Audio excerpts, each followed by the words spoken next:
ముందుగా తెలంగాణ ప్రజలందరికీ కూడా నూతన సంవత్సర శుభాకాంక్షలు తెలియజేస్తా ఉన్నాను.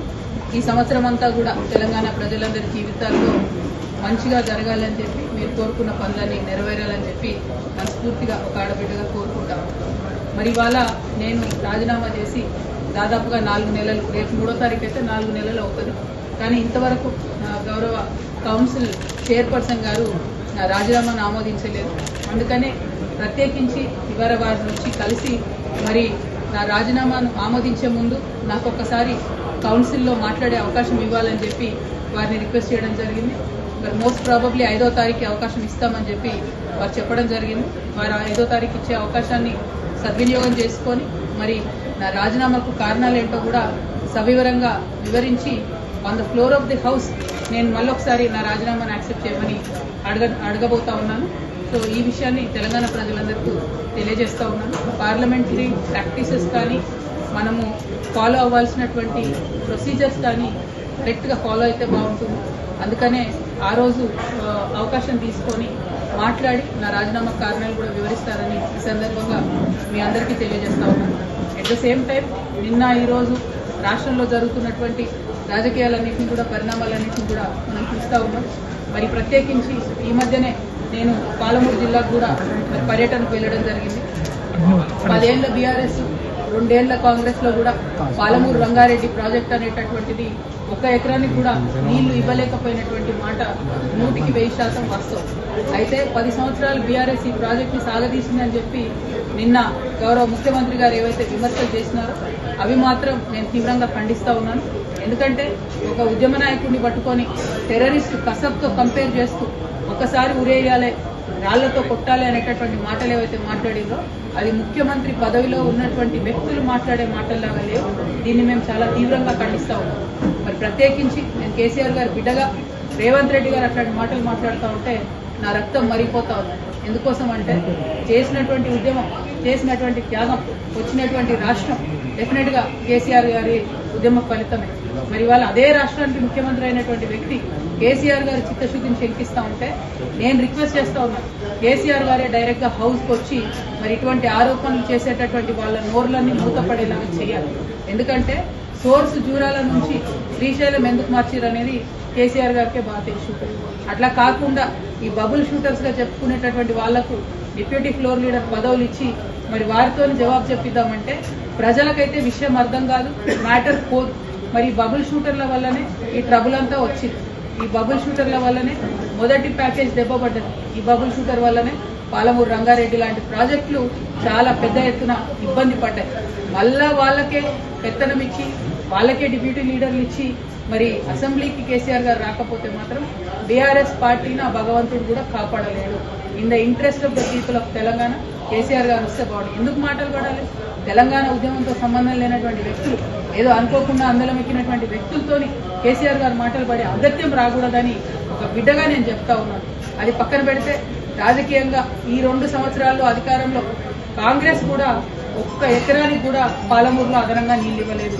ముఖ్యమంత్రి గారు నిన్న ప్రెస్ మీట్ పెట్టి చాలా మాటలు మాట్లాడిండ్రు, చాలా ప్రగల్భాలు పలికిండ్రు. నిజంగా మీరు పాలమూరు బిడ్డ అయి ఉంటే సరే, పాలమూరు రంగారెడ్డికి రకరకాల లీగల్ కాంప్లికేషన్స్ ఉండొచ్చు, కానీ బీమాకి ఏమైంది, నెట్టెంపాడికి ఏమైంది, మీరు ఎందుకు వాటి మీద దృష్టి పెట్టలేకపోయారు? అదేవిధంగా తుమ్మిళ్ళకి ఏమైంది, కల్వకుర్తికి ఏమైంది? ఇవాళ మొత్తం ఫుల్ వాటర్ వస్తూ ఉన్నాయా? కల్వకుర్తిలో 2 మోటార్లు రిపేర్ ఉంటే ఇంతవరకు ఎందుకు రేవంత్ రెడ్డి గారు 1 అడుగు ముందుకేసి 1 రూపాయి దానికి ఇవ్వలేదు? బీమా హాఫ్ కెపాసిటీకి అలా సప్లై చేస్తూ ఉంటే ఎందుకోసం ముఖ్యమంత్రి గారు దాని మీద మాట్లాడతారు? ఎట్టెంపాడు మేము డైరెక్ట్గా రిజర్వాయర్లు అన్ని చూసి వచ్చినాం. 4 TMC రిజర్వాయర్ అన్న కాడ 2 TMC కూడా నీళ్లు లేవు. ఎందుకు దాని మీద ముఖ్యమంత్రి గారు మాట్లాడతలేరు? నిజంగా మీకు చిత్తశుద్ధి ఉంటే మీరు నిన్న ఏదైతే కేసీఆర్ గారిని క్రిటిసైజ్ చేసిండ్రో, జూరాల నుండి సోర్స్ మార్చి శ్రీశైలం పెట్టినని చెప్పిరో, మీరు కొడంగల్, నారాయణపేట, మక్తల్ లిఫ్ట్ ఇరిగేషన్ కి మళ్ళీ మీరెందుకు జూరాల సోర్స్ పెట్టడం లేదు?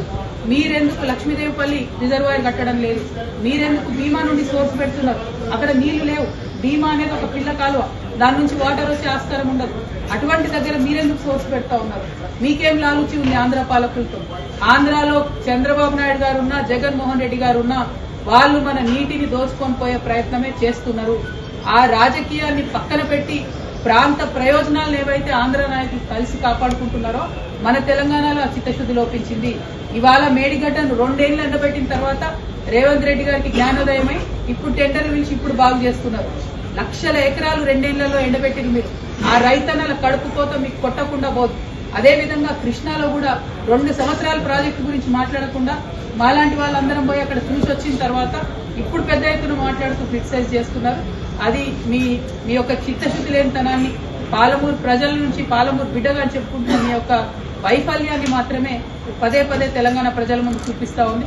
నేను ఇవాళ డిమాండ్ చేసేది ఒకటే, ఏ ప్రాజెక్ట్ అయినా సరే రాజకీయాలకు అతీతంగా ముందుకెళ్లాలి, ప్రజా ప్రయోజనాన్ని కాపాడాలి, అది కాపాడే విధంగా ముందుకు పోవాలి తప్ప ప్రతి ఒక్కదాన్ని రాజకీయంతో ముడిపెట్టి ప్రాజెక్టు నాపితే ఏదో ప్రతిపక్షాలను బదనాం చేయొచ్చనే ప్రయత్నం కరెక్ట్ కాదు. ఇప్పటికైనా పాలమూరు రంగారెడ్డి ఇంటేక్ సోర్స్ మార్చండి, మార్చినటువంటి దాంతో పనులు చేయండి. అయినా ఒక్క మాట నేను అడుగుతా ఉన్న తెలంగాణ ప్రజలు కూడా గట్టిగా ఆలోచన చేసుకోవాలి. ముఖ్యమంత్రి గారు ఒక మాట చెప్పారు, నిన్న పాలమూరు రంగారెడ్డి మీద మొత్తం ఎన్జీటీ స్టే ఇచ్చిందని చెప్పారు. రాయలసీమ లిఫ్ట్ ఇరిగేషన్ మీద స్టే లేదా అండి? వాళ్ళు పనులు చేసుకోలేదా వాళ్ళ భూభాగంలో? పోతిరెడ్డిపాడు మీద స్టే లేకుండానా? వాళ్ళు పనులు చేసుకోలేదా వాళ్ళ భూభాగంలో? మరి మీరు 2 సంవత్సరాల నుంచి 27,000 ల్యాండ్ అక్వైర్ అయి ఉంటే కూడా ఒక్క కాలువ కూడా ఎందుకు తవ్వలేదు? మీ డిప్యూటీ సీఎం గారి దగ్గర, ఫైనాన్స్ మినిస్టర్ గారి దగ్గర 12,000 ఫైళ్లు పెండింగ్ ఉన్నాయి. అందులో పాలమూరు రంగారెడ్డి ఇరిగేషన్ కి సంబంధించిన ఫైళ్లు, జీఎస్టీ యాడ్ అయిన ఫైళ్లు కూడా పెండింగ్ ఉన్నాయి. అందుకే ఒక్క కాంట్రాక్టర్ కూడా ఒక్క తట్టెడు మట్టి కూడా దవ్వుతలేడు. మీ వైఫల్యాన్ని కప్పించుకోవడానికి మీరు కేసీఆర్ గారిను ప్రతిపక్షాలను తిడతామంటే ఇవాళ ఎడ్డి గుడ్డి తెలంగాణ కాదు, ప్రతి ఒక్కటి తెలిసిన తెలంగాణ. ప్రజలందరికీ వాస్తవాలు తెలుసు, తెలిసేటట్టుగా చెప్పడానికి తెలంగాణ జాగృతి బయలుదేరింది, జనం బాట పట్టింది. అందుకే ఇవాళ మీరందరూ కూడా అసెంబ్లీ పెట్టారు. ఎవరి కోసం పెట్టింది అసెంబ్లీ? మీరు పెట్టి మీరు బీఆర్ఎస్ తిట్టా, బీఆర్ఎస్ మిమ్మల్ని తిట్టా, ప్రజా సమస్యలు మాట్లాడకండి, అసెంబ్లీలో టైంపాస్ చేయండి, రీల్స్ చేసుకోండి, బయటికి వెళ్ళండి. ఇది కరెక్ట్ పద్ధతి కాదు. గౌరవ ముఖ్యమంత్రి గారు నేను మళ్ళీ రిక్వెస్ట్ చేస్తా ఉన్నా, మీ మాట తీరు మార్చుకోండి. కరెక్ట్ మాట కాదు ఇది, తెలంగాణ పౌరుషాన్ని చూపించే మాట తీరు కాదు, ఇది అవమానకరమైనటువంటి మాట తీరు. దేశంలో ఉన్నటువంటి టెర్రరిస్టులతో మీరు మీ ప్రతిపక్ష నాయకుల్ని పోలుస్తా ఉన్నారంటే మీరు చేసేది కూడా దేశ ద్రోహమే అన్న విషయాన్ని నేను ముఖ్యమంత్రి గారికి మరొకసారి తెలియజేస్తూ, మరి చైర్మన్ గారు నాకు ఏదైతే అవకాశం ఇస్తున్నారో 5వ తారీఖు నాడు దాన్ని సద్వినియోగం చేసుకొని నేను రాజీనామా చేయడానికి గల కారణాలను తెలంగాణ బిడ్డలందరికీ కూడా ఎక్స్ప్లెయిన్ చేస్తానని చెప్పి తెలియజేస్తూ సెలవు. జై తెలంగాణ.